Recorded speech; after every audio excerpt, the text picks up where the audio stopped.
শুভ সকাল বন্ধুরা, সকাল সকাল আরো একটা নতুন মিনি ব্লগ নিয়ে তোমাদের সামনে চলে আসলাম। আমরা যে গ্রামে বিয়ে খেতে গেছিলাম সেইখানে একটা হাটপাড়া বলে জায়গা আছে। সেই জায়গায় সোমবার করে বিকেলবেলা হাট বসে। তো আমি ওই হাটটা ঘুরতে গেছিলাম, হাঁটতে হাঁটতে গেছিলাম। আমি আর আমাদের যে গাড়ির ড্রাইভার দাদা ছিল, সেই ড্রাইভার দাদা আর আমি হাঁটতে হাঁটতে একসাথে গেছিলাম ঘুরতে। তো হাটপাড়াটা বিশাল বড়, সেখানে হাটটা বসে, সেখানে মাছ, মাংস, শাক সবজি, ফল, তারপরে তোমার চায়ের দোকান থেকে শুরু করে মুদিখানার দোকান থেকে শুরু করে সমস্ত কিছুর দোকান রয়েছে।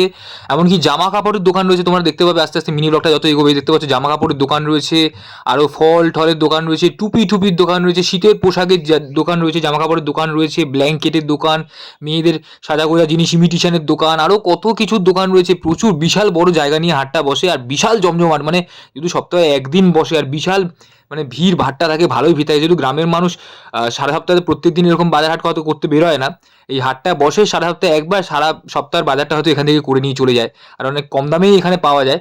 এই যে দেখতে পাচ্ছি, আমি পুরো হাটটা ঘুরে ঘুরে দেখছিলাম। আমার তো বেশ ভালো লাগছিল, আমি ভিডিও করছিলাম বিকালবেলা। তো ঠান্ডা ঠান্ডা ওয়েদার ছিল, ঘুরে ঘুরে দেখছিলাম। এই যে হচ্ছে ফল সবজি, এই যে হচ্ছে টুপি বিক্রি হচ্ছে, মাথায় পরা টুপি, শীতকালে মাথায় পরা টুপি, সেই টুপি বিক্রি হচ্ছে।